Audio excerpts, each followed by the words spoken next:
Bueno, es un honor y gran placer presentarles a Mark Turner.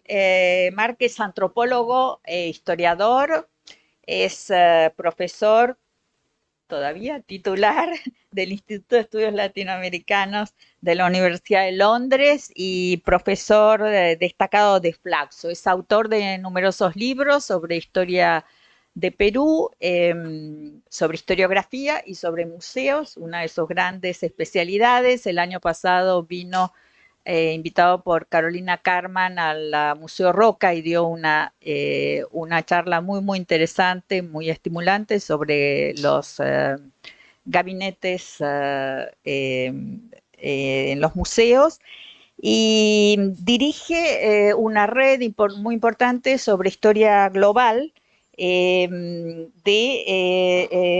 torno al lugar de América Latina en la historia global, y de hecho la charla de hoy, que forma parte de un libro, el Inca en la ilustración global, que está en línea, es decir, tiene un acceso libre en la editorial del Banco de Crédito del Perú.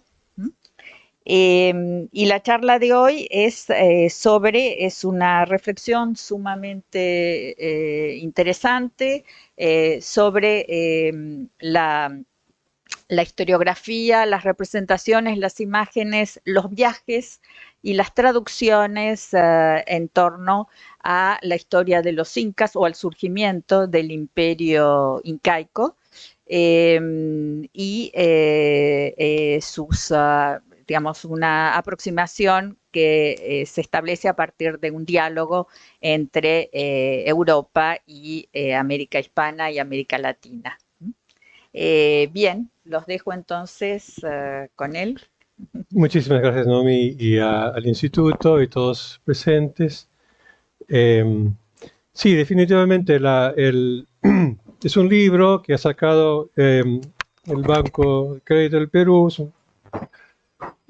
Lo bueno es que es gratis, lo pueden bajar, ¿no? En el sitio gratis lo bajan. Eh, y ahí hay artículos mejores que el mío ahí también. El primero de Anthony Pagden, que es muy interesante, y luego de Jorge Cañizares, también me parece muy interesante, y algunos otros de Ramón Majica. Eso es un buen equipo.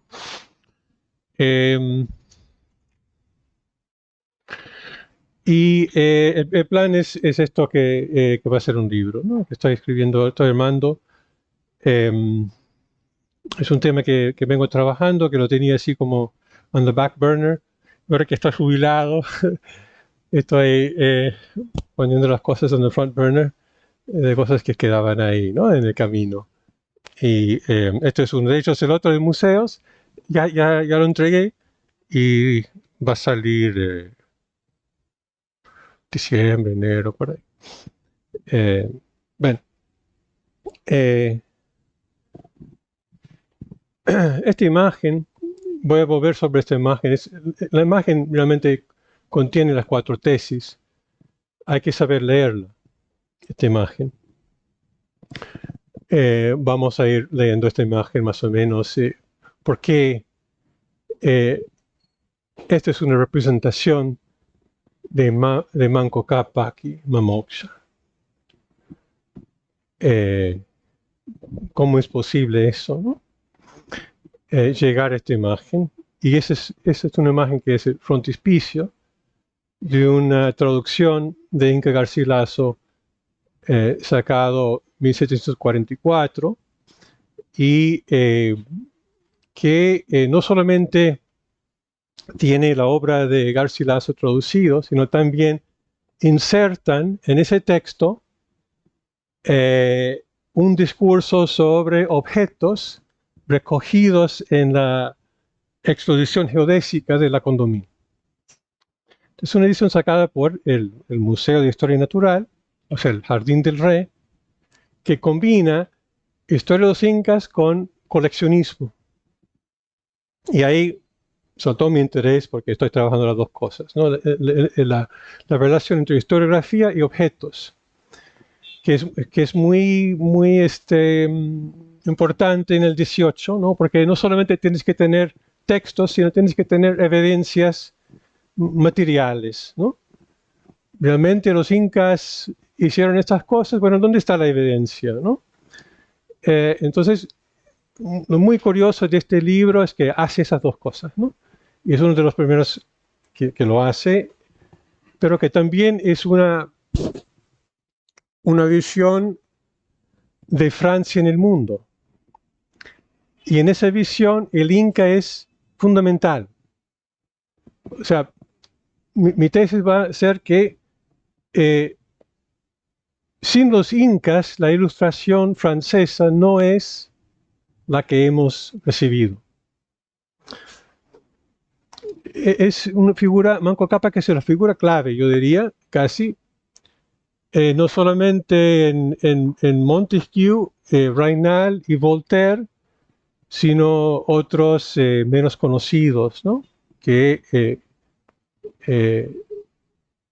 incluye la gente que está trabajando en esta obra, que no es gente muy conocida, pero que van a tener un impacto a través de esas traducciones, que no solamente son traducciones, son invenciones completamente nuevas que hacen que se lea a Inca Garcilaso de una manera totalmente nueva, ¿no? Que no tiene nada que ver con la obra de Inca Garcilaso, ni nada que ver con el siglo XVI, ¿no? Bueno. Bien, esto se inserta, es parte de este proyecto que tenemos, la Red del Globo, que nació en Londres, con una beca del Liverpool Trust, que el gran problema en Inglaterra es que no está el mundo hispano. No está el mundo hispano en la historia del conocimiento. No existe. La leyenda negra todavía está ahí. España significa ignorancia, retraso, ¿no?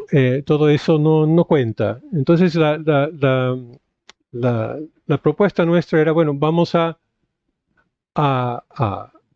tratar de remediar eso un poco y entregar al público inglés, ¿no? Un producto que llega al lector general, ¿no? O sea, pensando más allá de la academia. Entonces producimos este libro, New World Objects of Knowledge, que es un gabinete de curiosidades, con el equipo, y últimamente hemos sacado The Invention of Humboldt, la invención de Humboldt, que yo presenté el año pasado también acá, ¿no? Sí, presentamos con el San Andrés y Di Tella en el Seminario de Historia Global, ¿no? Esto salió ahora en diciembre, bueno, lo pueden comprar, es un poco caro, como todos los libros de Routledge, pero hay una versión ebook, ¿no? que es más asequible, ¿no? Y en el Invention of Humboldt lo que hemos hecho es tratar de lanzar una tesis sobre la ilustración a partir de Humboldt, ¿no? Porque Humboldt es una figura central. Entonces, ¿cómo haces, no? Entonces, utilizamos Humboldt porque tiene tanto que ver con América, ¿no? Y sobre todo Ecuador, bueno, México también, Cuba, y para entrar en abrir un poco el debate sobre qué fue la ilustración, ¿no? Y entonces el argumento un poco es que sin los eruditos y los archivos y los objetos americanos, Humboldt no es nada. Su carrera se debe todo realmente a lo que hizo, ¿no? en los 4 años en América, ¿no? Eso es lo que lanza su carrera, ¿no? En París, y luego hace el resto. Pero sin esto, Humboldt no es nadie, ¿no? Entonces, es un poco el mismo argumento ahora, pero estoy diciendo, un poco el argumento es que la ilustración francesa, sin los incas, no. Y la misión civilizadora francesa también, sin los incas, no tiene argumento histórico. Porque el argumento histórico de la misión civilizadora es que, ahora van a ver, que los incas son un modelo. Los incas son un modelo para el imperialismo francés a partir de Luis XIV.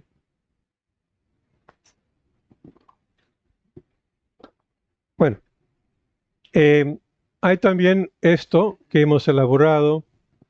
Vamos a ver si se puede abrir esto. Si me llega a... Esta es un poco de manera de introducción, ¿ok? Hemos elaborado este gabinete virtual, está colgado en Flaxo ahora. Lo vamos a ir ampliando. Ahora tiene como 100 objetos y vamos a ir ampliándolo. Porque, bueno, tuvimos un financiamiento limitado que traemos de Londres y alcanzó para eso. Ahora estamos buscando otro para ampliarlo. ¿Cómo se llama? L Globo, no, Flaxo L Globo. Van a encontrar el gabinete. La idea es tener para el público hispanoparlante, pero también es bilingüe, una herramienta, un dispositivo para esto, ¿no? Esto de encontrarse con objetos que cuestionen la historia y el conocimiento y ponen el nuevo mundo en el centro, ¿no? Es una cosa que queremos llegar también a colegios y museos, esos tipos de cosas, ¿no? O sea que nuestro meta es ir más allá de las universidades y llegar al público, ¿no? O sea, como una especie de museo virtual, ¿no? Bueno, ya, yo creo que ahora podemos... Bueno, esas son las 4 tesis. La ilustración no fue un proyecto europeo. O sea, toda la literatura lo presenta así, incluso los libros más importantes, ¿no? Un ejemplo sería el libro de Anthony Bagden, ¿no? The Enlightenment, Why It Matters, ¿no? Que es un bestseller. Y casi toda la literatura sobre ilustración es Alemania, Francia e Inglaterra, y un poquito más, ¿no? El resto es periferia. Esto es el core, y la ilustración es un producto de, podemos nombrar quizás 12 hombres ilustres y ya está. O sea, ya entiendes qué es la ilustración. Y de ahí, todo lo demás están leyendo a ellos y más o menos haciendo malas copias de lo que ellos hacen, ¿no? O sea, en pocas palabras. Entonces, lo que estamos proponiendo es que no. La ilustración es un efecto multiplicador de la circulación global de objetos y metáforas.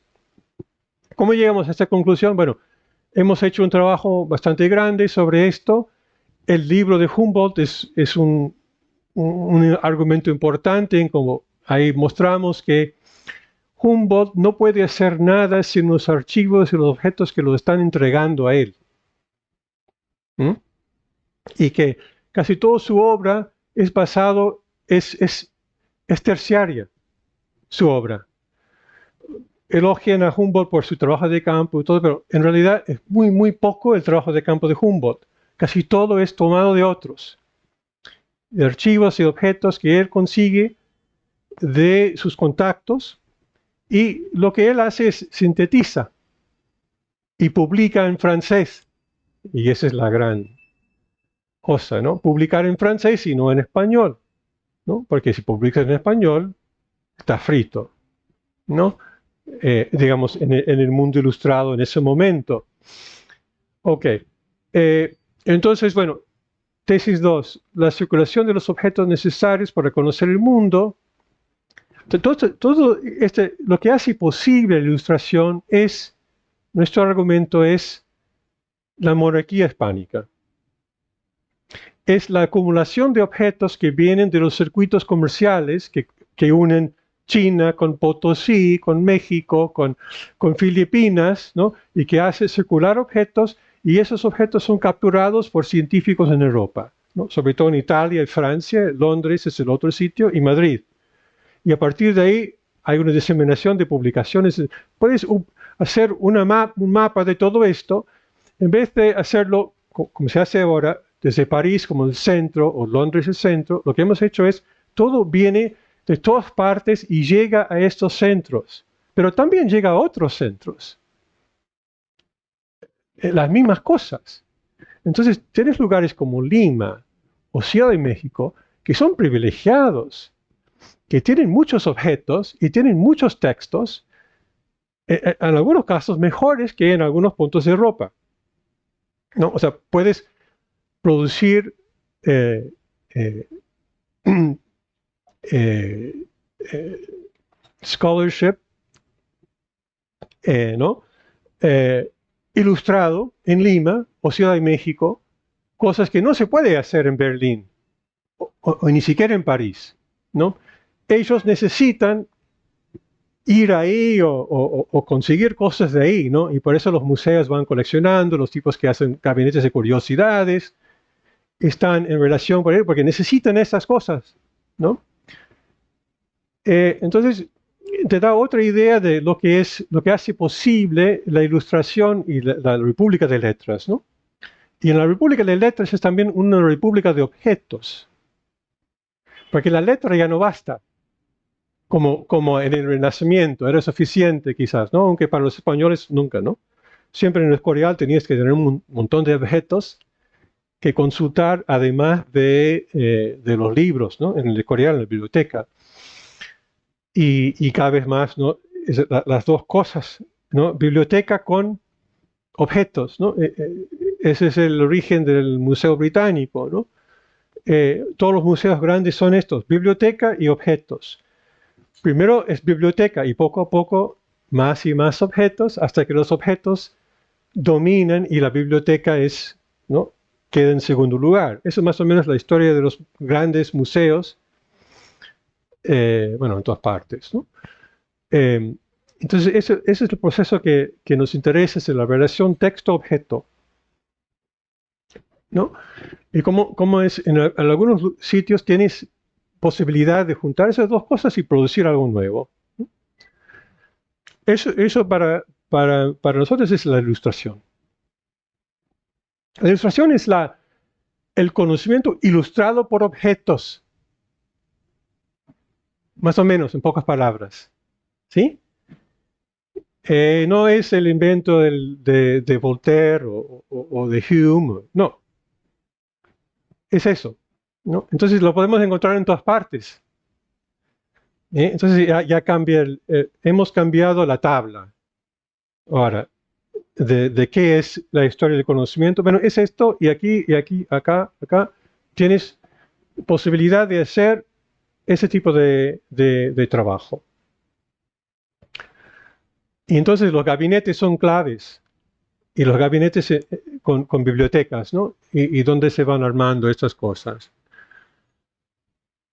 Bueno, los comentarios rurales que voy a hablar ahora y de que está en el texto que he circulado. Y sobre todo la figura de Manco Cápac que es a partir de las traducciones, las lecturas y también los objetos que van junto con el texto y sobre todo esta edición que he mencionado.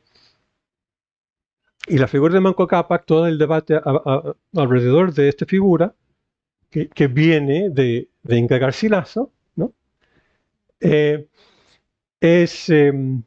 sea, te ilumina muchas cosas, ¿no?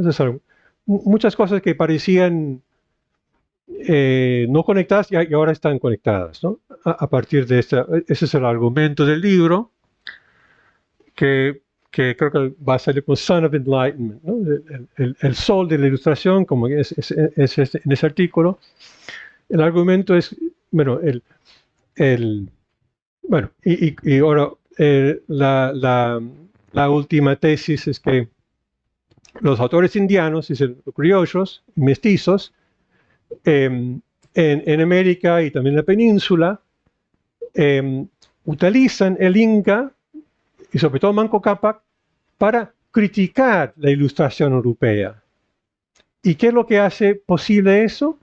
Es dos interpretaciones o tres interpretaciones muy, muy encontradas sobre quién fue Manco Cápac. Y eso hace posible distinguir entre los americanos, podemos decir, y los europeos.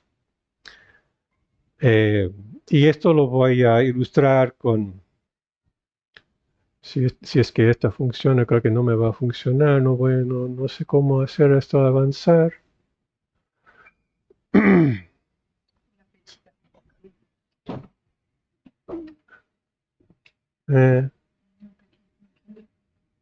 Sí, ahí está. Bueno, voy a saltar los primeros dos tesis porque no hay tiempo.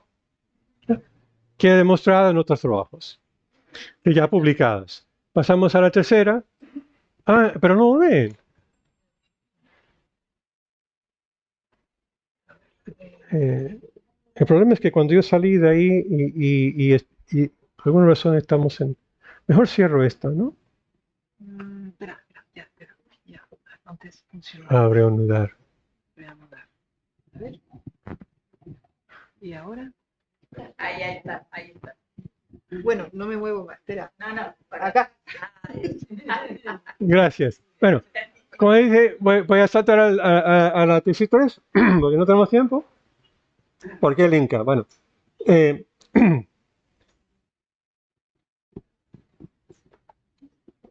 ¿por qué el Inca? Porque el Inca es el rey solar. Sin el Inca rey solar no hay Luis XIV rey solar.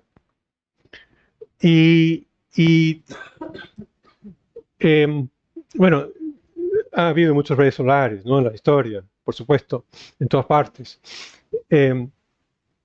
Incluso Felipe II, ¿no? También dicen rey solar.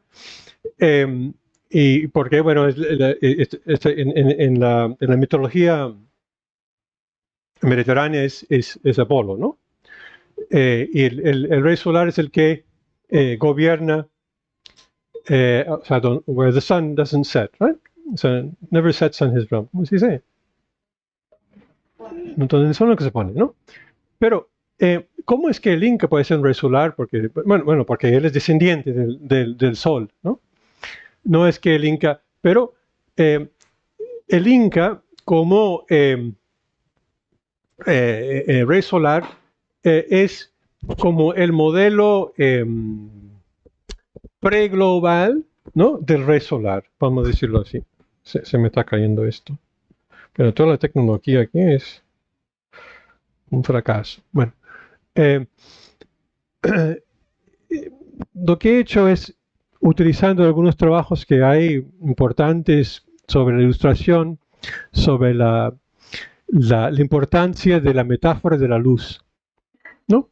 En todas partes, en todos los idiomas, desde China hasta Francia y Perú, ¿no? Hasta la palabra que utilizamos, ¿no? Para decir ilustración en varios idiomas, ¿no? Es la metáfora de la luz natural, ¿no? De la luz natural viene el pensamiento, ¿no? Del hombre. Y eso, por supuesto, está relacionado con metáforas divinas, ¿no? No hay ningún problema para un ilustrado católico, ¿no? Hablar de un Inca porque hay una resonancia también con la luz divina, ¿no es cierto? No solamente de Cristo, pero más allá, ¿no? En el Antiguo Testamento, ¿no? Está lleno de estas metáforas. Entonces, la metáfora de la luz natural hace que el Inca cae perfecto, ¿no? En ese campo semántico. Y en todas partes, ¿no? El Inca es como conocido en China, ¿no? En India, en Calcuta, en los países, en algunos países africanos, árabes, en Europa, por supuesto, y toda América, ¿no? ¿Y cómo? ¿Cómo es posible? Traducciones de Inca Garcilaso de la Viga. Sin eso no hay, porque las otras crónicas no tienen el peso del Inca. ¿Por qué? Porque el Inca Garcilaso es sangre real. Y para tener autoridad en la historiografía en el siglo XVII, incluso bien entrado el XVIII, el modelo es el príncipe, o sea, el rey, el noble, la palabra confiable viene de la nobleza y sobre todo de los príncipes. Entonces, he hablado de esto en mi libro sobre la historiografía peruana. El modelo de historiografía casi mundial en ese momento es el libro de los reyes, ¿no? Que viene del Antiguo Testamento y que es tan importante en Francia como en Inglaterra, como en España, como en América. Y de ahí viene este concepto del espejo del príncipe, ¿no? O sea que el libro de historia es un espejo del príncipe, de ahí el príncipe puede aprender cómo gobernar, ¿no? Y Inca Garcilaso está leído así. Y eso lo vemos en un montón de textos, pero sobre todo yo creo que dos textos más importantes en América, en cuestiones políticas y económicas. ¿Cuáles son? Política Indiana, de Juan Solórzano, peruano, medio peruano, y la recompilación de las leyes de Indias. También de León Pinelo. Entonces, son dos libros producidos desde el Perú que son, sin esto no funciona el imperio. Y entre líneas lo que puedes leer ahí es el impacto de los comentarios reales, que citados continuamente y cuando no citados, lo sabes que de ahí lo están sacando, cómo gobernar. ¿Cómo gobernar los nativos, ¿no? De América. Bueno, lo que hay que hacer es, hay que seguir la sabiduría de Manco Cápac, sobre todo, que es el modelo, para gobernar bien. Entonces los reyes, los emperadores ultramarinos, ¿no? Habsburgos y luego Borbones, tienen que leer Inca Garcilaso de la Vega para saber cómo gobernar las Américas. Es required reading. Comentarios reales están en el Escorial, ¿no? O sea, que desde Felipe II para abajo, todos los reyes, y no solamente españoles, sino en Francia, en Inglaterra, etc., están recibiendo lecciones de sus tutores, un resumen de la historia de los incas. Es parte de su educación. También reciben los romanos, ¿no? Los reyes antiguos, etc. Pero ahí caben los incas, en la educación del príncipe, ¿no? Y eso es muy importante. Y bueno, se ve muy claramente en el caso francés, ¿no? A ver si puedo... esta es la carátula de la enciclopedia, que esta metáfora de la luz, ¿no? Que es digamos, es la metáfora central de la iluminación, ¿no es cierto? Toda la cuestión de que París, ciudad de luz, y todo viene de ahí, ¿no? Ahí, en el diccionario, y luego en Raynal, vamos a encontrar largos discursos sobre los incas, ¿no? En este caso de Diderot,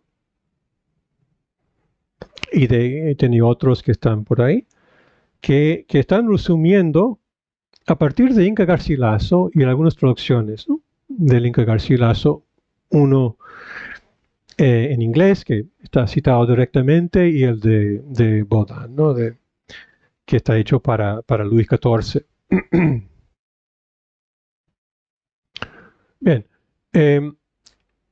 Entonces, un poco para una pregunta provocativa, ¿por qué esto se llama Apolón, ¿no? Y no el Inca? Porque ese es el Inca, no es Apolo, ¿no?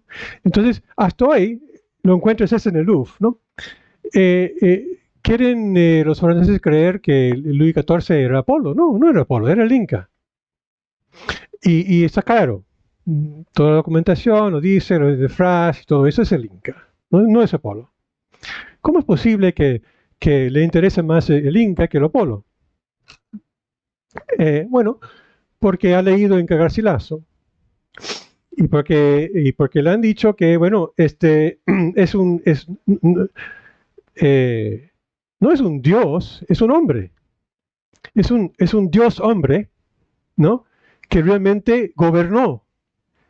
El imperio existió, todo eso. Entonces, para un tipo ilustrado que le interesa la realidad, el objeto, el Inca es mucho más interesante que Apolo. Como modelo de ser, cómo gobernar, ¿no? Rey solar. Y sobre todo, cuando él quiere un buen pedazo de América, ¿no? ¿No? Y los ingleses también quieren agarrar pedazos del imperio, ¿no? Español, hispano. Entonces, bueno, vamos a hacer mejor que los españoles, vamos a hacer como los incas, ¿no? Y entonces es parte del proyecto, un proyecto expansionista imperial hacia América, ¿no? De los dos casos. Está muy claro en el caso de Elizabeth, ¿no? Isabel y Luis, ¿no? Bueno, entonces, en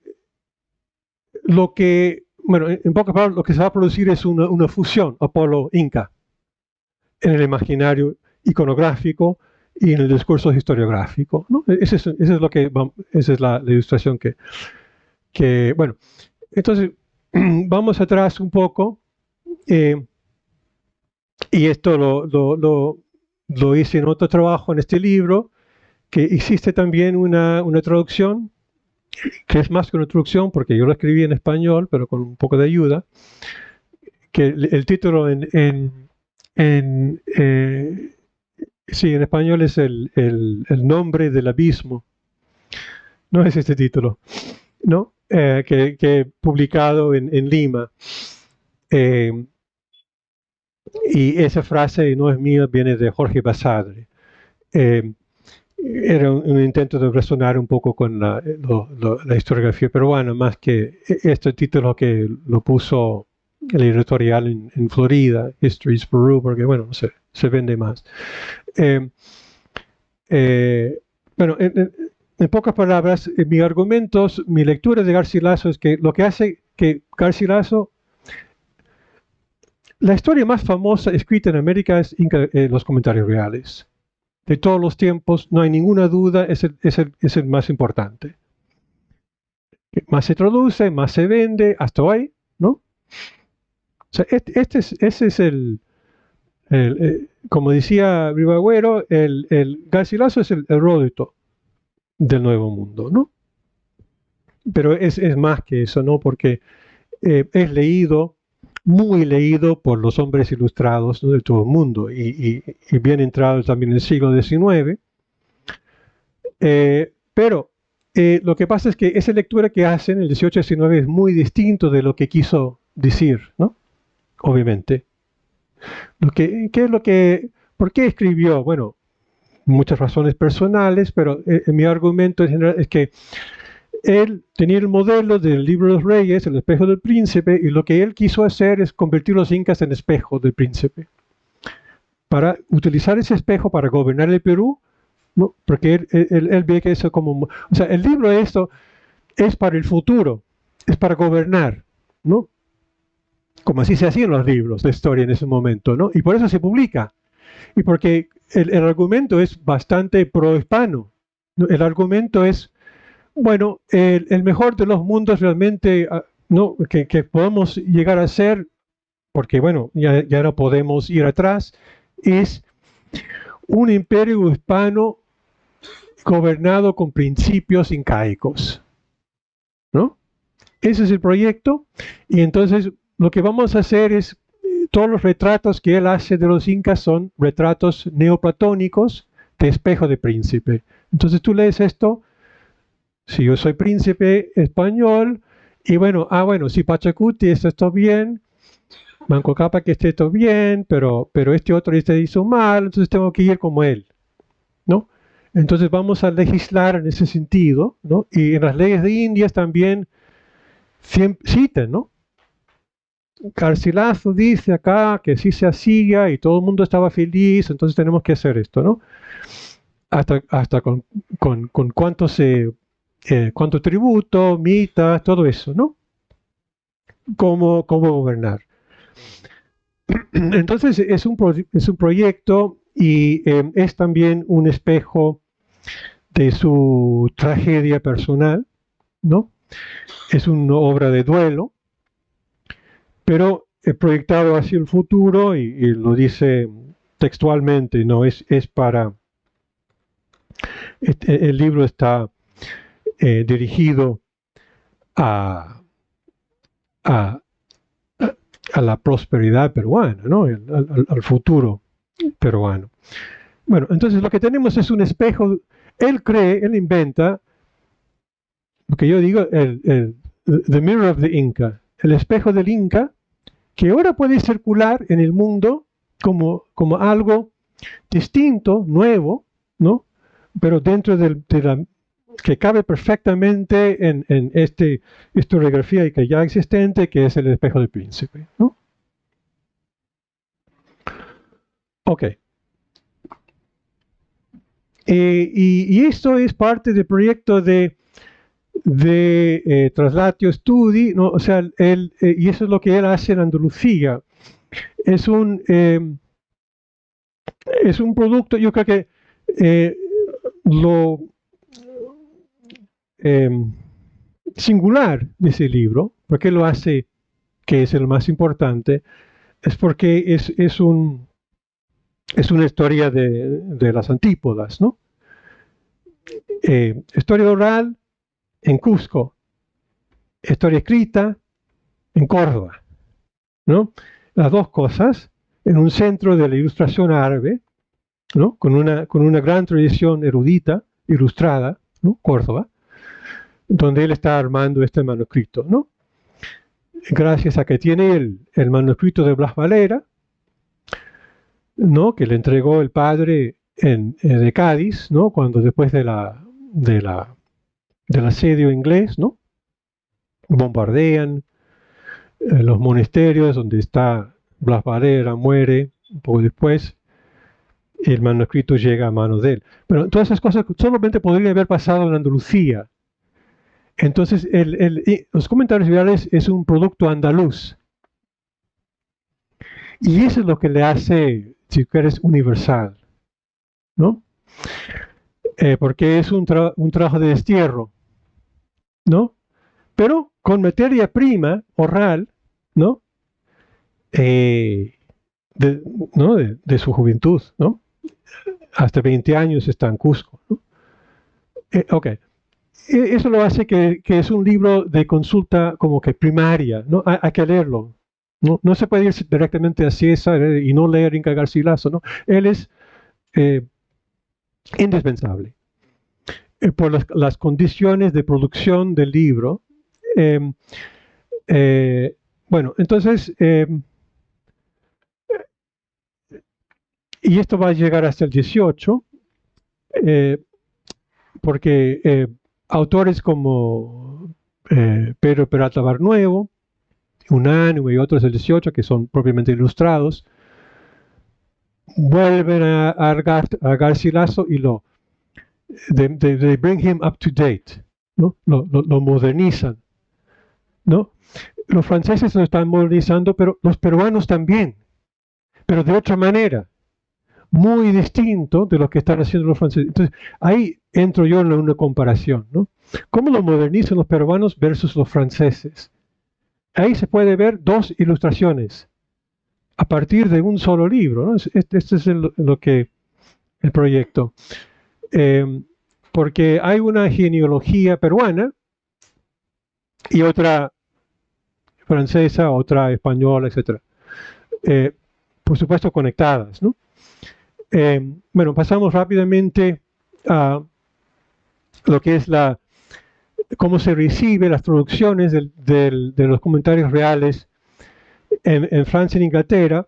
Lo que hay en la última 2 décadas del 17, un poco que irrumpe el orientalismo y el pensamiento está en todas partes. En Montesquieu, por ejemplo, que ya los pensadores europeos comienzan a utilizar Oriente como un modelo para pensar muchas cosas, ¿no? Y en eso va a caer los incas en este momento, ¿no? Se van a insertar ahí, y entonces tenemos ese tipo de ilustraciones que son directamente tomados de ilustraciones de los otomanos, ¿no? De los turcos, ¿no? El norte de África, etcétera, ¿no? Que tienen familiaridad y puedes comparar la iconografía, la misma, ¿no? Se lo tomen, simplemente ponen incas, se lo cambian un poquito, ¿no? Cusco, pero viene de ahí, ¿no? Entonces, y eso sí, va a seguir en el 18, y bueno, es una cosa que desarrollo en el libro, y eso va con la otra cosa que es que se ve muy claramente, es que comparen el imperio español con el turco, ¿no? Están en lo mismo. El español también es oriental, ¿no? Porque tienen un montón de cosas que para los franceses son orientales, ¿no? La influencia árabe, etcétera, ¿no? Entonces, y eso tiene, quizás el twist que se da a la leyenda negra es el español cruel, es también un español decadente que tiene, los españoles van ahí, conquistan, violan y arman harems, ¿no? Y de ahí sale Inca Garcilaso, ¿no? Inca Garcilaso es producto de esto, ¿no? Del rape, ¿no? Que produce estos mestizos, ¿no? Nuevos de los conquistadores que toman princesas, que es la madre de Inca Garcilaso, ¿no? Entonces, esta escenificación entra y esto es de Graffini, ¿no? El famoso Cartas de una peruana, que es la obra bestseller, ¿no? de esta época, de finales del 18, ¿no? Una novela epistolar, ¿no? Que es el nuevo género, ¿no? Que más se vende en ese momento.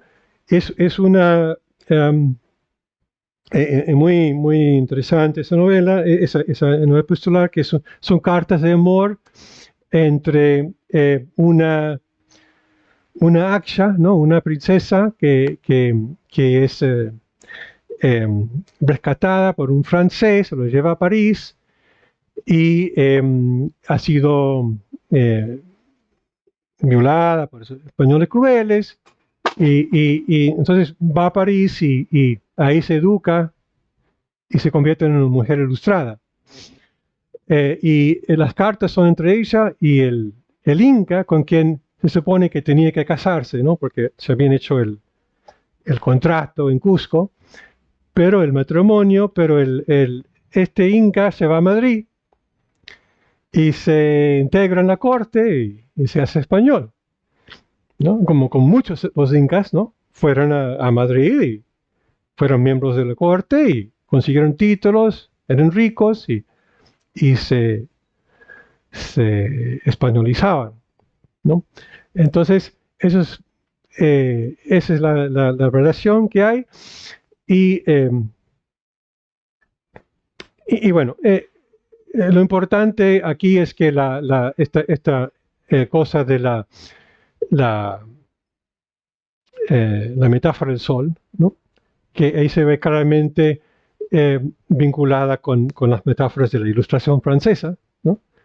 De la Ancaica. Entonces, en esa obra se hace, ¿no? Muy claro esa relación, y eso me sirve y ella la saca de la traducción de Inca Garcilaso de la Vega.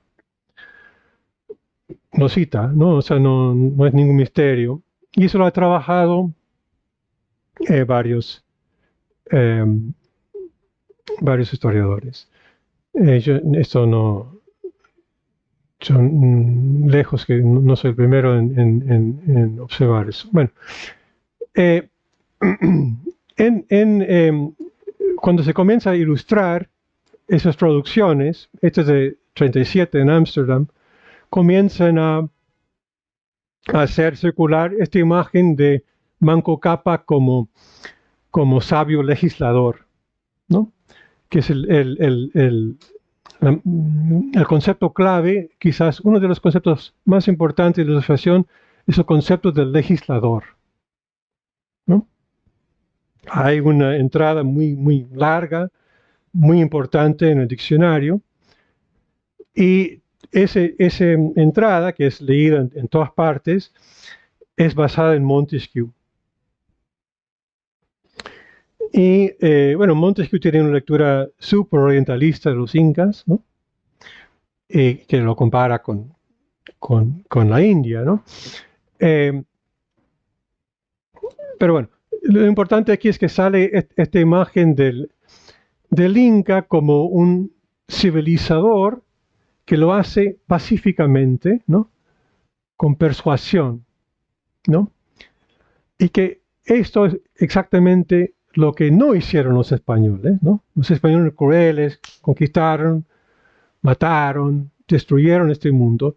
Entonces, lo que tienen que hacer los franceses y los ingleses en América es esto, ¿no? No tienen que seguir el modelo español, sino que tienen que seguir el modelo de Manco Cápac, de los incas.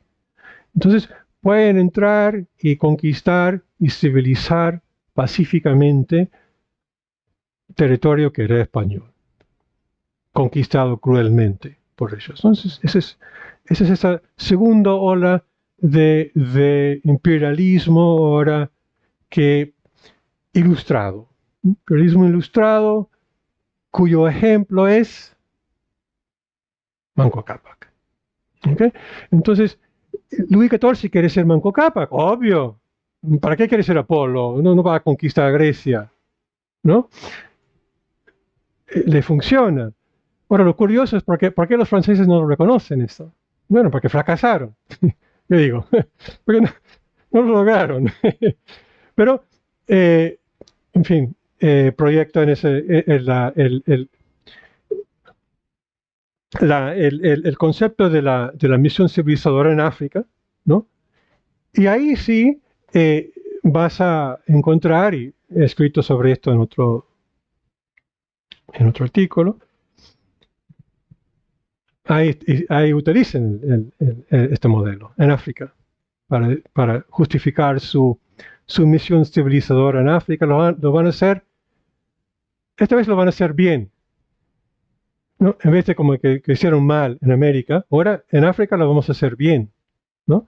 Vamos a civilizar de una manera ilustrada. Entonces el imperialismo del 18 al 19, Napoleón, etcétera, ¿no? Ahí, va por ahí, ¿no? Y bueno, aquí tenemos esta de 37 de Ámsterdam, que es el que te estaba contando, ¿no? Ahora, miren esto, ¿cómo es? Esto no puede ser Manco Cápac, pero sí lo es. Esto es Apolo, pero, y esto es Mama Oxa, ¿cómo? ¿No? ¿Sí? Amazonas. Toda esa escena lo vas a encontrar en Raynal, en la historia de las dos Indias, historia filosófica y comercial de las dos Indias, ¿no? En donde él especula, y otros lo siguen, de que Manco Cápac y Mama Oxa venían de las Islas Canarias, probablemente, ¿no? Pues ya han estado de Corrientes, bueno, Colombia, probablemente vinieron de ahí, ¿no? Porque eran más blancos, como él dice, literalmente, y entonces iban conquistando y civilizando los salvajes. Llegan a Brasil, de cruzan, van a los Andes y bla, ¿no? Entonces, ese es y Voltaire tiene sigue Reynard, todo eso. Entonces, eso es muy popular, esa teoría, y ahí lo tenemos. Y ahora tenés barcos modernos como en Francia. Entonces, esto es la historia telescoped, ¿no? Mítico, cargado, en donde la misión civilizadora francesa, que ahora Brasil, no es importante, es una especie de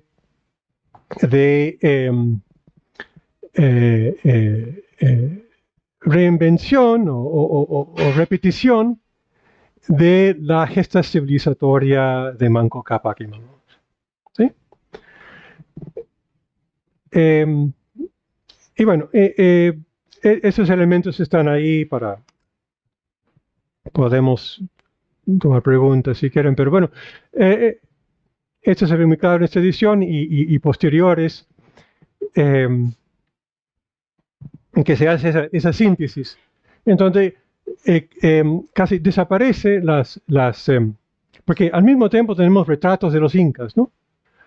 Esa es otra cosa, porque lo que están tratando de transmitir es que esto no solamente es el pasado, sino también es el futuro, ¿no? Es un modelo, esa historia no es también una cosa corriente que podemos aplicar. Bueno, la última tesis es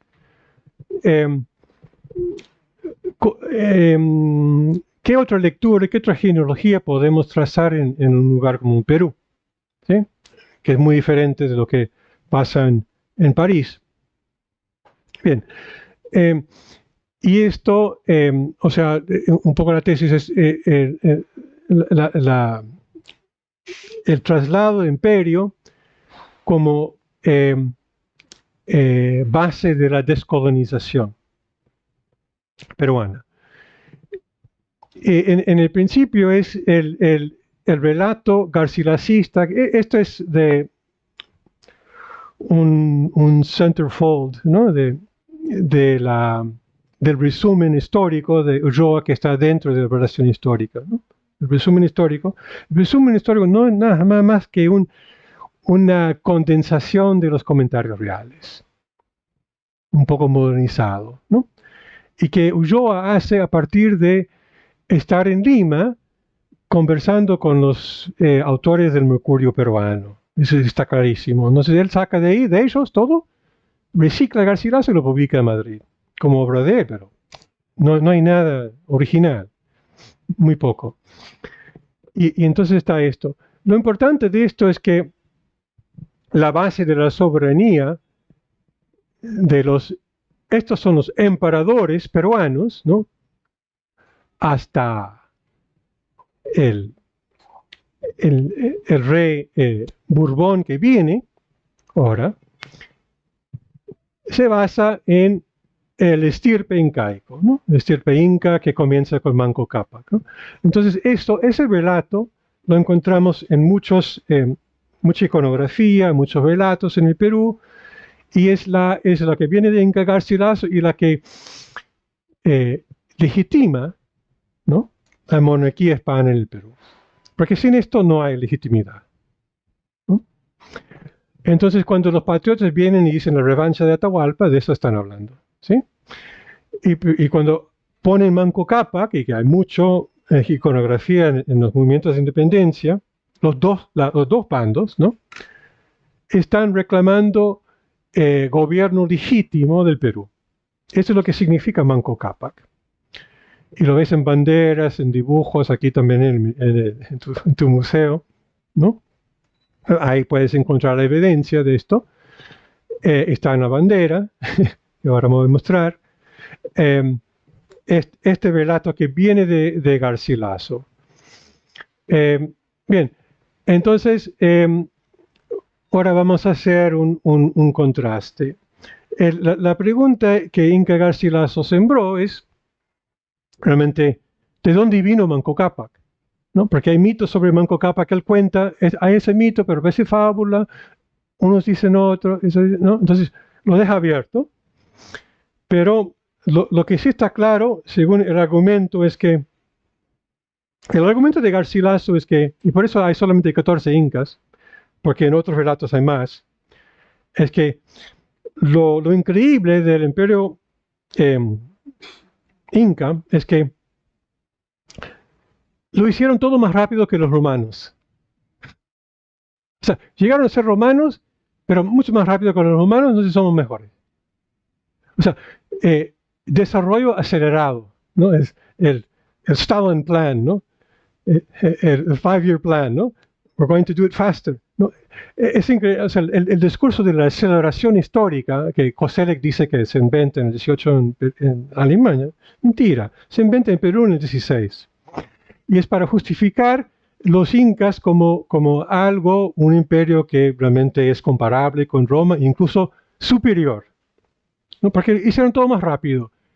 La vía inca es mejor que la vía romana, bla, bla, bla, es más extenso, ¿no? Las conquistas, etc. Entonces, está todo esto en la comparación, y en eso está Inca Garcilaso. Por eso la importancia de cuantificar el rescate de Atahualpa.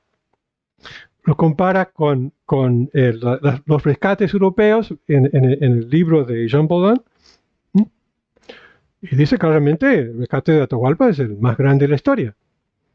Entonces eso quiere decir que el imperio inca es el más grande de la historia, es el más rico, lo puedo cuantificar, aquí está, ¿no?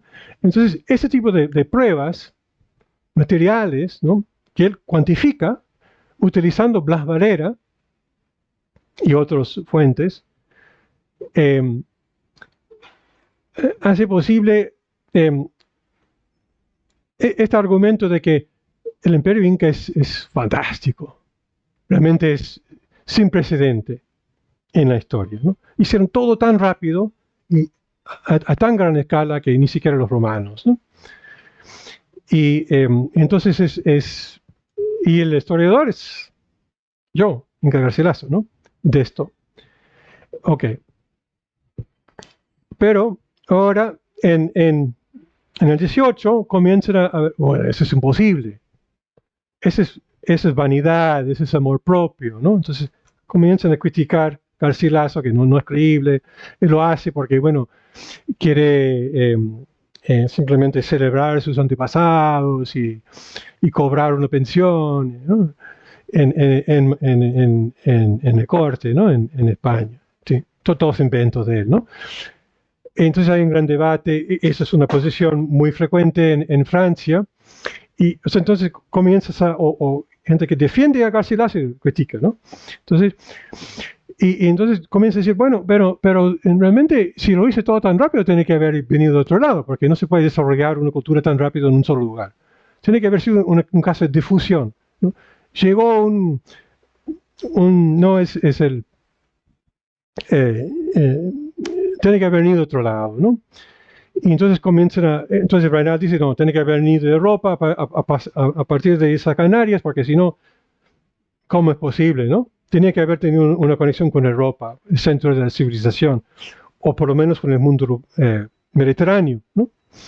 Otros dicen, como Humboldt, que es el primero que realmente hace un argumento científico, porque antes los ingleses están diciendo que es el hijo de Kubla Khan, ¿no?, que Manco Cápac está emparentado con los grandes canes, ¿no?, los tártaros, ¿no? Entonces los incas son tártaros. Vinieron, conquistaron, ya, ¿no? Entonces la cultura inca no es peruana, sino que viene del Oriente. Entonces, Oriente o Occidente. Y ese debate sigue hasta el siglo XX. Y eso lo he repasado en el libro de History's Peru. Y aquí tenemos evidencia. En este lado tenemos un artefacto, un fake artifact, que encontrado aparentemente en Ica. Lo enterraron ahí seguramente. Ahí habían coolies, ¿no? Y ahí los planters, ¿no?, los estancieros, ¿no?, con plantaciones de azúcar, tenían trabajadores chinos, ¿no? Y ellos, había un debate en Perú sobre si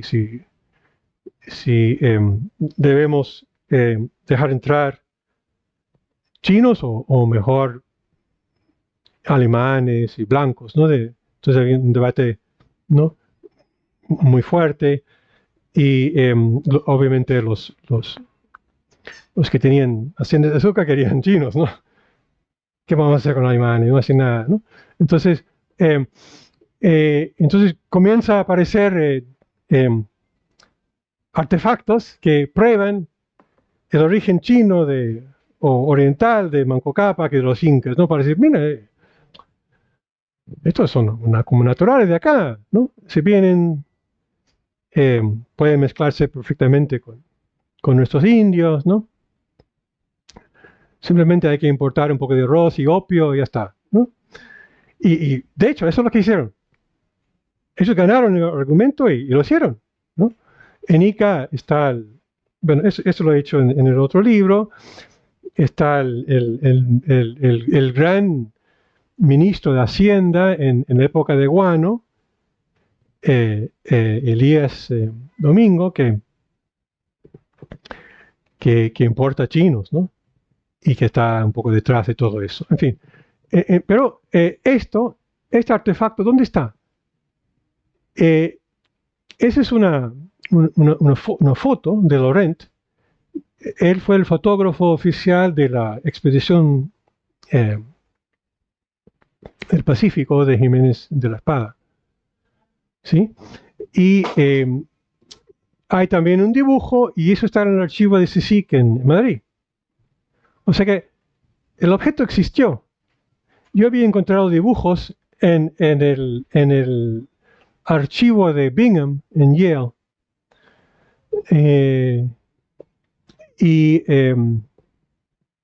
Bueno, pero después, buscando en CSIC, encontré que definitivamente Jiménez de la Espada se encontró con este artefacto y como es un Humboldtiano, me interesó mucho esto. Esto viene de Humboldt, la idea de que Humboldt dice que es probable que Manco Cápac haya sido un Buda, ¿no? un Brahman, ¿no? Que había migrado, era un sabio que vino con este cuento de que había descendido del sol, ¿no? Que viene del oriente y estableció la dinastía del sol, ¿no? Entonces hay esa combinación de metáforas y orientalistas y luego los objetos que aparecen para probarlos, ¿no? Hay otros, pero vamos, y muy curiosamente también aparecen en México, sobre todo en Yucatán, ¿no? Donde también hay un intento de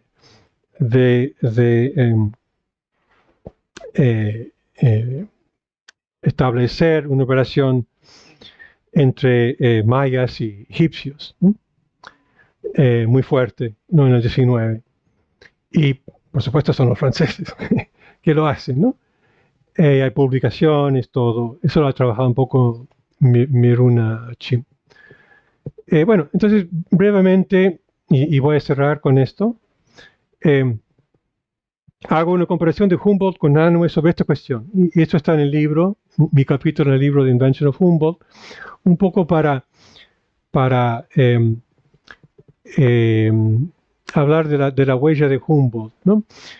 Bueno, a propósito, ese tamaño, ¿no? Porque Humboldt es obviamente una gran figura y al lado de Chimborazo, en este retrato que se hace creo que un año antes de morir, y este otro de Unanue, más oficial, desconocido, ¿no? En el mundo, en la historia de la ilustración, pero para mí una figura muy, muy importante, justamente porque sus posiciones son contrarias a las que ahora tomamos como canónicas, ¿no? Humboldt, Montesquieu y otros, ¿no?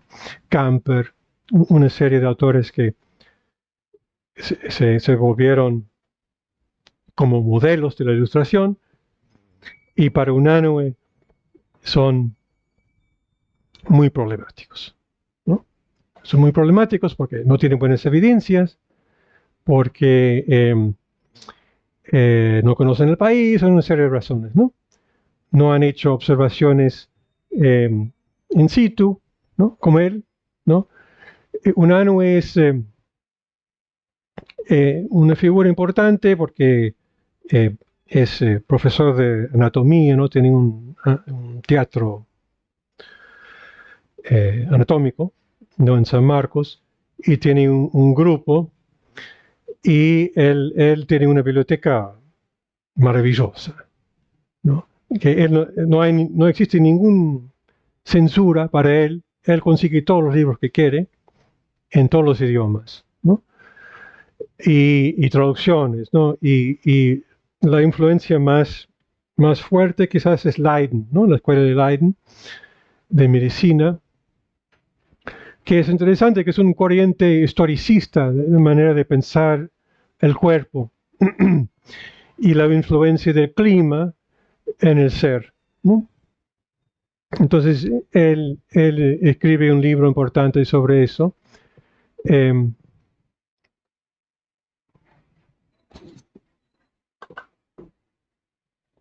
el capítulo hago un contraste entre las dos visiones de la civilización incaica, ¿no? Que encuentras en Humboldt y el de Unanue son totalmente nada que ver, contrapuestas, aunque los dos tienen casi una formación muy parecida, ¿no? Los dos han leído los mismos autores y incluso, bueno, Humboldt pasó 2 meses en bibliotecas limeñas, Unanue una vida, y claramente se puede ver el forking path, ¿no? Que van, ¿no? Aunque tienen casi la misma formación, ¿no? Los dos son muy parecidos. Lo que hacen es lo que en ese momento se llamaba físico o fisiología, ¿no? En español, que era el estudio de la realidad física, ¿no? Que para ellos era antropología, botánica, zoología, medio ambiente, volcanes, Mars, todo lo que era eso, ¿no? Todo lo que no era metafísica, ¿no? Entonces hacían de todo, ¿no? Eran enciclopedistas en ese sentido. Bueno, ese es un dibujo famoso que está en Humboldt, y esta es otra anónima que apareció en Quito luego. No voy a entrar en detalle, pero esta acá, colorido con una princesa y con descendencia, es otra lectura nada que ver con que es orientalista y que lo congela a los incas, que tienen que ser salvados por estas figuras mitológicas greco-humanas que significan saber y comercio, ¿no?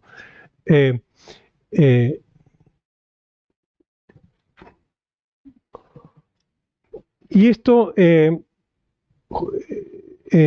lo desarrolla Unanue en esta obra, primero publicado en Lima y la segunda edición definitiva que circula en 1815 en Madrid, porque Unanue es elegido diputado en las Cortes de Cádiz, pero llega tarde, por las guerras, ¿no? Así imposible llegar a Cádiz. Llegó después de la declaración de la Pepa, llegan en 13 con la reacción, ¿no? La restauración de Fernando VII. Y bajo estas circunstancias pasa rápidamente de Cádiz a Madrid. Bueno, él es médico, ¿no? Entonces, en Madrid se junta con gente de la Real Academia de Medicina, donde tienen una tertulia de ilustrados, están muy interesados en leer los holandeses, sobre todo, en los ingleses. Muchos lo leen en traducción en francés, porque estoy convencido de que Unanue no leía holandés ni alemán. No hay indicios de eso, pero que tenía además 2 libros en holandés y alemán, pero tenía traducciones en francés también.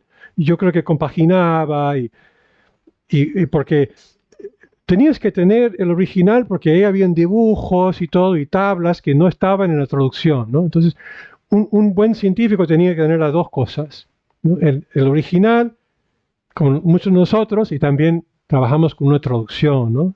En el idioma que manejamos. Él hacía eso. y se ve claramente en su biblioteca, ¿no? El testamento que él deja, donde está el listado de los libros, ¿no?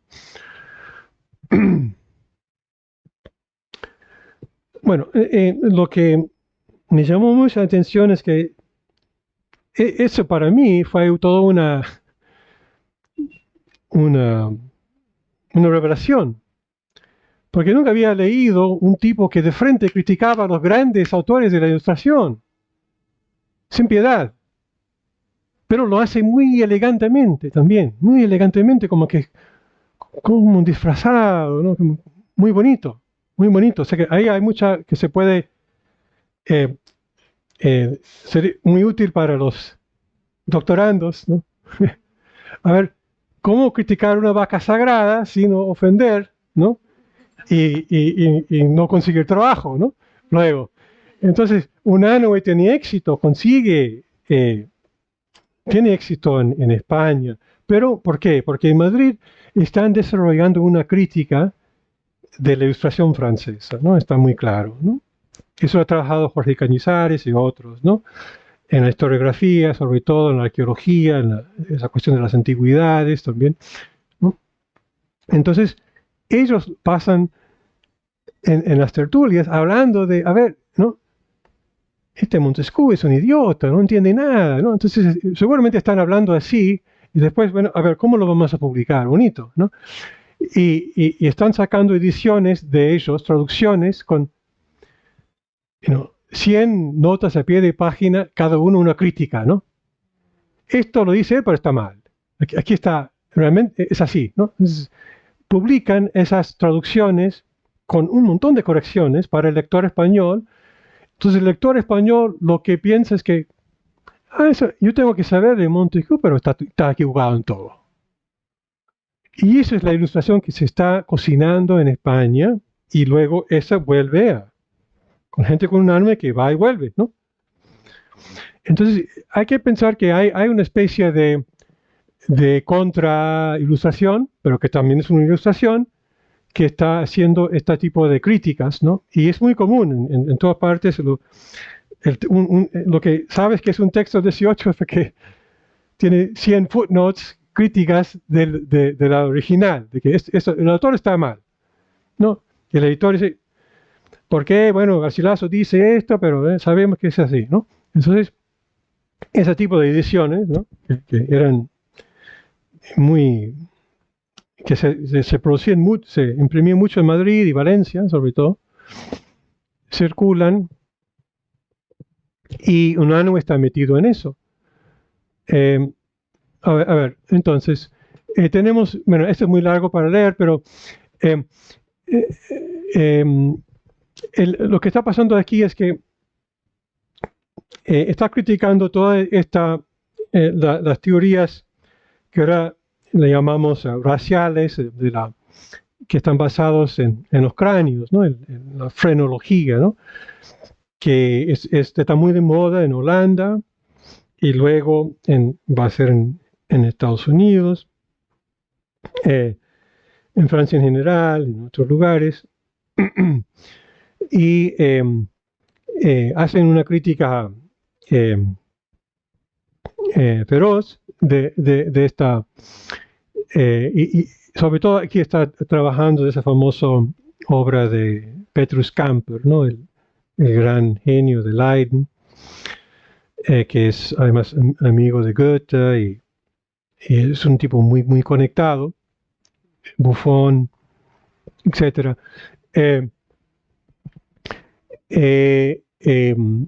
Utilizando observaciones peruanas para demoler su argumento.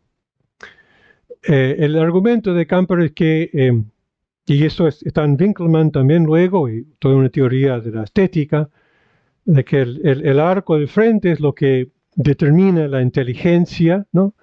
Y es también el modelo estético, ¿no? del ser humano, ¿no? Que viene para ellos de la Grecia clásica, ¿no? Entonces, y que hay una descendencia de ahí según la la curva del arca del cráneo, ¿no? De esto ideal hasta los negros, ¿no? Y luego los monos, etcétera, ¿no? Y lo hace claramente en esos dibujos y con todo así milimétricamente medido, con porcentajes.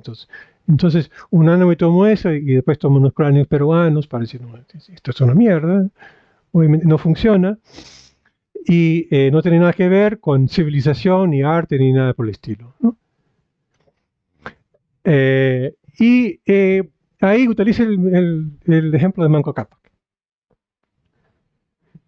Si es así, ¿cómo es posible que Manco Cápac hubiera hecho todo esto tan rápido? ¿No? Moviendo al argumento de Inca Garcilaso, ¿no?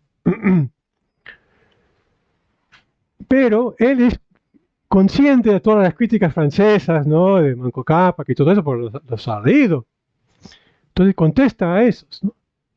Que no entienden por qué se pudo hacer tan rápido en Perú. Bueno, porque Manco Cápac era un genio que solamente se puede hacer en los Andes, por la influencia de los microclimas y el sol, ¿no?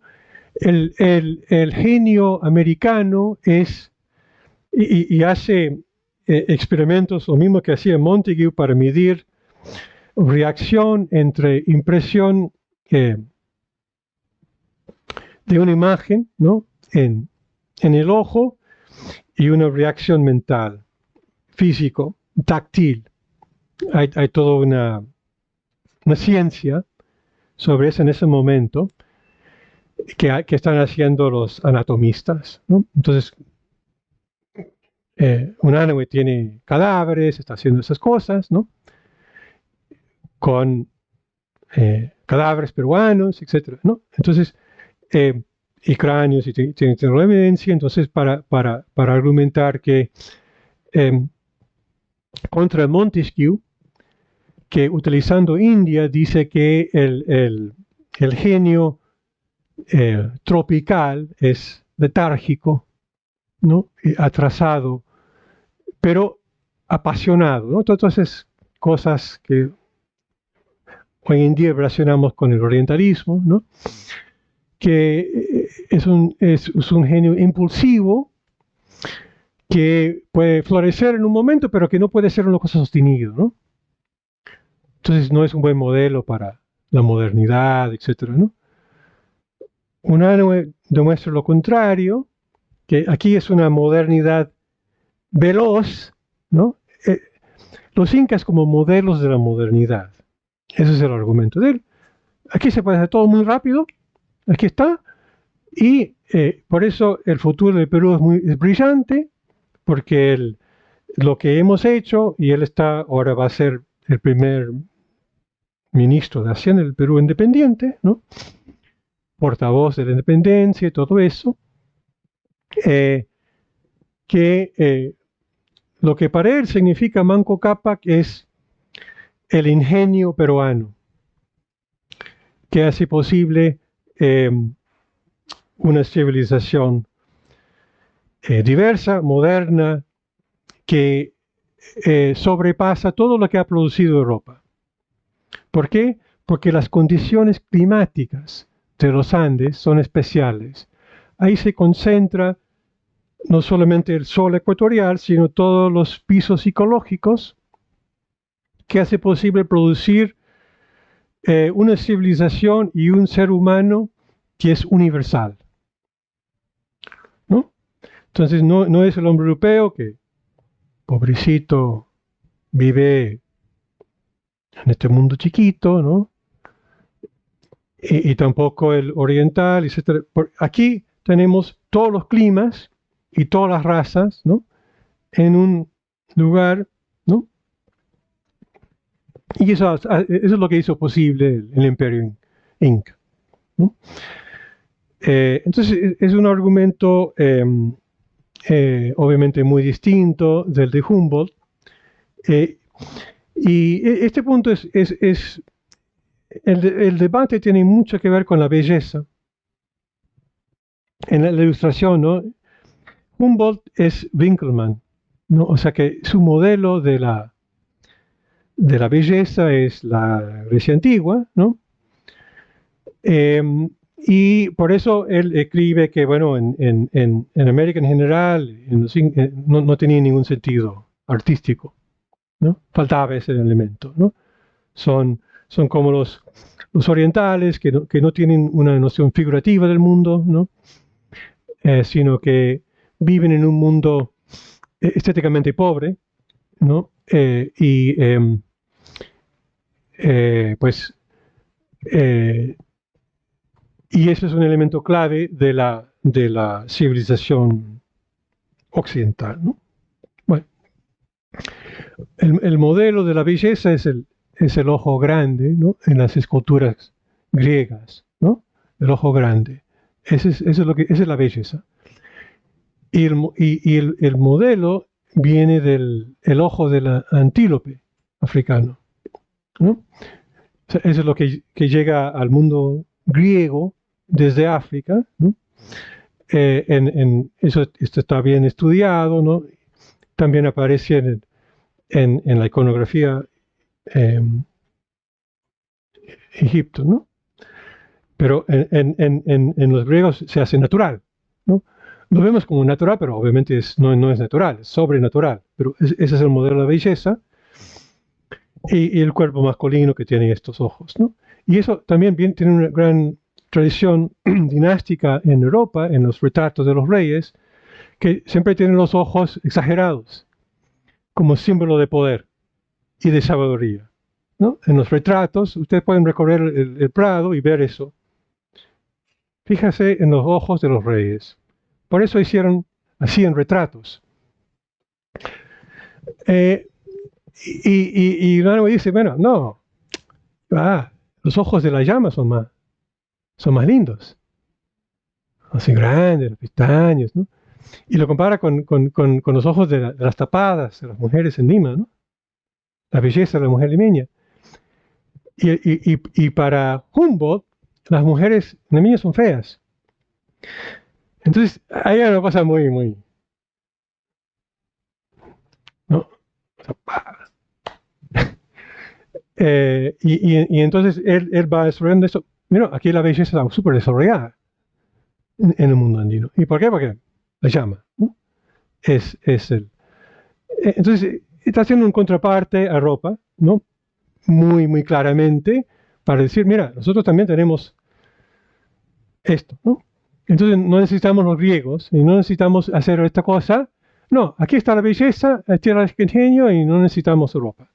No necesitamos Grecia ni nada de eso para hacer una historia de la global de la civilización. Bueno, finalmente este punto, con esto termino, y esto está en este libro que editamos también en Londres, que el argumento es que la primera ola de descolonización se produjo en América, no en África ni en Europa. Y la palabra descolonizar, la primera vez que aparece es en 1822 en el Perú, en el mundo. ¿Okay? Antes se pensaba, y vas a mirar en toda la literatura, todo el mundo dice que no, aparece en 1836 en Francia, ¿no? Henri Fonfrè, en un periódico en Marsella, hablando de la conquista de Algeria. Entonces, en toda la literatura sobre descolonización viene de ahí, ¿no? Esa genealogía francesa, Algeria. Pero hemos encontrado que no es así. La palabra se acuñó en Lima dentro del contexto del debate de la sociedad patriótica, en donde Sánchez Carrión se enfrenta a Bernardo Monteagudo, ¿no? Conocido para ustedes, ¿no? Y hace una crítica del proyecto que realmente se inspira en Montesquieu, ¿no? de Monteagudo, tomando una posición más parecida al de Rousseau, pero todavía más radical que Rousseau en muchos sentidos. Y eso el punto aquí es que eso es posible porque Perú tiene una historia soberana que no necesita ropa. Y eso viene de esta tradición que acabo de trazar para ustedes, ¿ok? Y Carrión es muy consciente de eso, lo cita, y en el pasaje, en ese ensayo donde aparece por primera vez en el mundo la palabra descolonizar, él define qué es descolonizar. Y descolonizar es maximizar la ilustración. ¿Y eso qué quiere decir? Difundir la ilustración entre el pueblo para que dicen que se pavimenten las calles de oro. Eso viene de los incas, ¿no?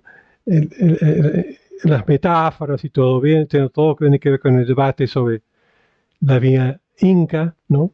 El oro, todas esas metáforas vienen de ahí, y eso hace poderoso su discurso. Esa combinación, descolonización, herencia incaica, moderna, hacia el futuro. Y Sánchez Carrión es el autor de la Constitución. Sí, no es una figura marginal, ¿no? Con eso termino. Gracias.